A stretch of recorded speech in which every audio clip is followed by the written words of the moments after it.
Hello friends, welcome to our channel प्लेडू। क्या आप जानते हैं कि भारत में एक ऐसा शख्स था जिसे इतिहास का सबसे खतरनाक सीरियल किलर कहा जाता है। ये बात है 18वीं सदी के भारत की। सन्नाटे में डूबे हुए रास्ते और अनजान मुसाफिर, एक यात्रा जो कभी खत्म नहीं होती।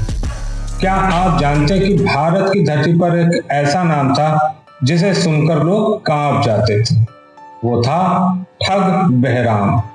एक ऐसा नाम जो 900 से ज्यादा हत्याओं से जुड़ा है। लेकिन क्या यह सच है? आइए जानते हैं भारत के सबसे खतरनाक ठग की कहानी। आखिर ठग बहराम कौन था? ठग बहराम का नाम सुनते ही लोगों के रोंगटे खड़े हो जाते थे। ठग बहराम, जिसे ठगों का राजा कहा जाता था, जिस पर आरोप था कि उसने लगभग 900 से ज्यादा हत्याएं की, वह 19वीं सदी के दौरान एक प्रमुख ठग था। ठगों का यह गिरोह व्यवस्था के खिलाफ खड़ा था और अपराधी एक विशेष शैली को अपनाने के लिए जाना जाता था, जिसमें वे अपने लक्ष्य को धोखे से मारते थे।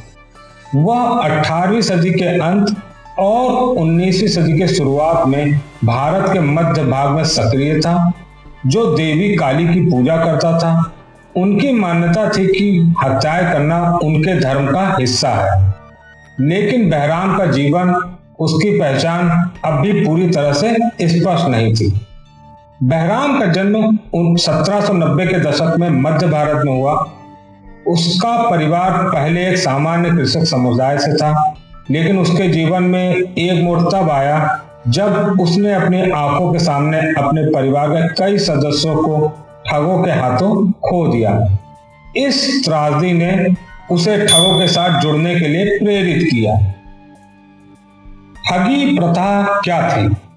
वैसे तो ठगी शब्द सुनते ही रहस्यमयी और भयावह संस्कृति की छवि सामने आती है, लेकिन इसके पीछे के प्रेरणादायक कारणों, तरीकों और जीवन शैली को समझना आवश्यक है। ठगी, जो भारतीय उपमहाद्वीप में गुप्त संगठन के रूप में चर्चित थी, अपने आप में एक अनोखी धुंधली प्रथा है जिसने इतिहास में अनगिनत मुसीबतें खड़ी की हैं। ठगों की अनोखी विशेषता उनकी गुप्तता और संगठनात्मक संरचना थी। यह समूह विभिन्न स्थानों पर फैला हुआ था। उनके पास अत्यंत सजीव नेटवर्क था, जिसके माध्यम से वह अपने अधिकारियों और नए सदस्यों के बीच सूचना का आदान प्रदान करते थे। उनका संगठन एक सामुदायिक स्तर पर काम करता था, जिसका मुख्य उद्देश्य एक दूसरे की रक्षा करना और उनकी गतिविधियों को गुप्त रखना था। बहराम का आतंक। ठग बहराम का आतंक 1790 से लेकर 1840 तक फैला था। उसका गिरोह उत्तर भारत के मध्य प्रदेश, उत्तर प्रदेश और राजस्थान जैसे इलाकों में सक्रिय था।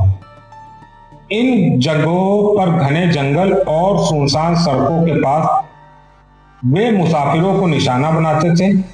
कहा जाता था कि बहराम और उनके गिरोह ने 900 से ज्यादा हत्याएं की, लेकिन क्या यह संख्या सही है? यह अभी भी इतिहासकारों के लिए एक बहस का मुद्दा है। बहराम का सक्रिय काल। ठगी एक ऐसा अपराधी संगठन था जिसने भारत में 19वीं शताब्दी के प्रारंभ से लेकर मध्य तक बहुत आतंक फैलाया।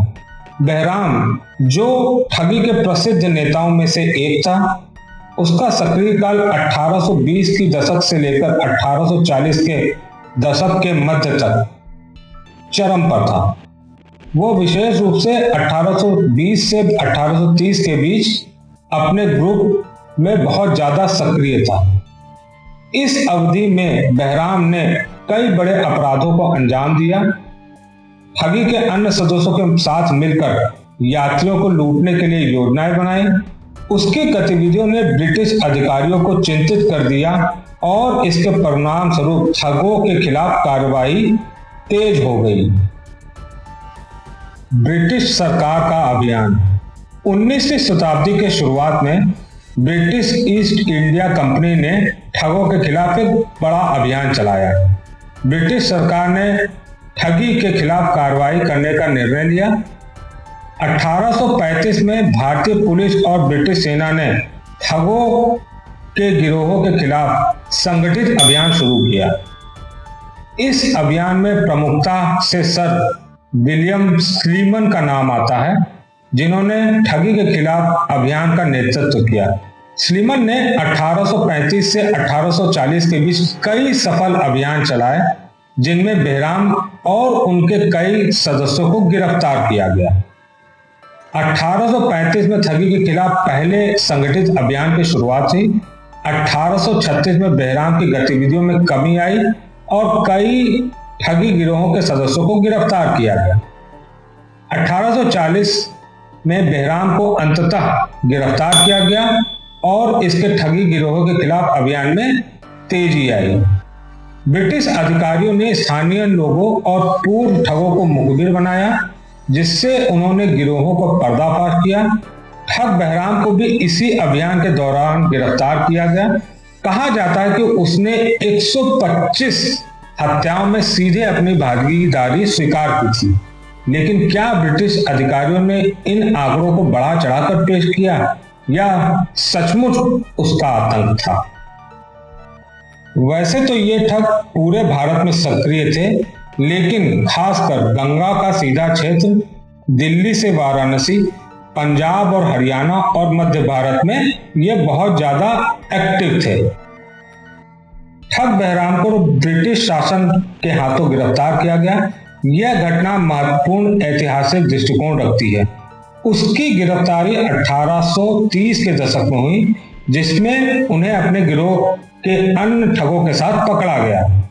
बेहराम को मध्य भारत के छोटे से गांव में गिरफ्तार किया गया। उनके खिलाफ चलाए गए मुकदमे ने ब्रिटिश न्याय प्रणाली की कठोरता को प्रकट किया। उनकी सजाएं इस बात का प्रतीक थी कि ठगों के खिलाफ ब्रिटिश सरकार कितनी गंभीर थी। ठगों ने अपने हत्याओं को अंजाम देने के लिए विशिष्ट तकनीक का प्रयोग किया। बेहराम का सबसे बड़ा हथियार एक साधारण रुमाल। इस रुमाल में लोहे की गोलियां डाली जाती थी, जिससे गला घोटना आसान हो जाता था। यह तकनीक इतनी कुशल और गुप्त थी कि पीड़ित को इस प्रक्रिया के दौरान असहाय और चुप्पा बना दिया जाता था। बेहराम ने अपने गिरोह को सिखाया कि हत्या को इस तरह अंजाम दिया जाए कि कोई सुराग ना बचे। हर हत्या के बाद वह शवों को जंगल में दफना देते थे और धन को लूट लेते थे। ठग बेहराम की कहानी जितनी डरावनी है, उतनी ही रहस्यमयी भी है।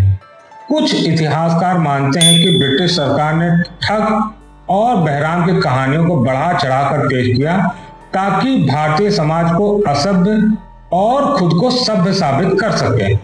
वहीं कुछ लोग इसे असली इतिहास मानते हैं।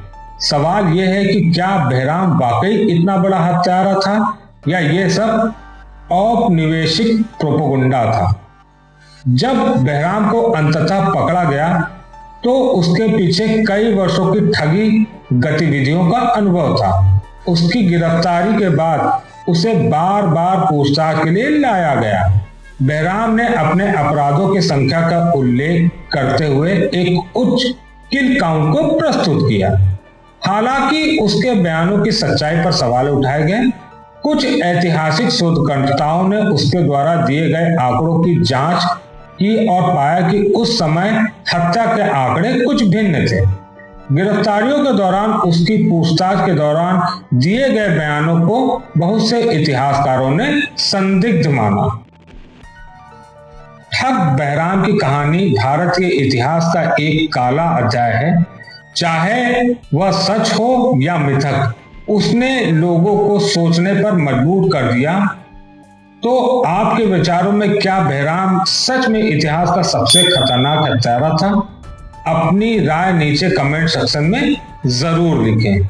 अगर आपको यह वीडियो पसंद आया हो तो इसे लाइक करें, दोस्तों के साथ शेयर करें और हमारे चैनल को सब्सक्राइब करना ना भूलें। धन्यवाद।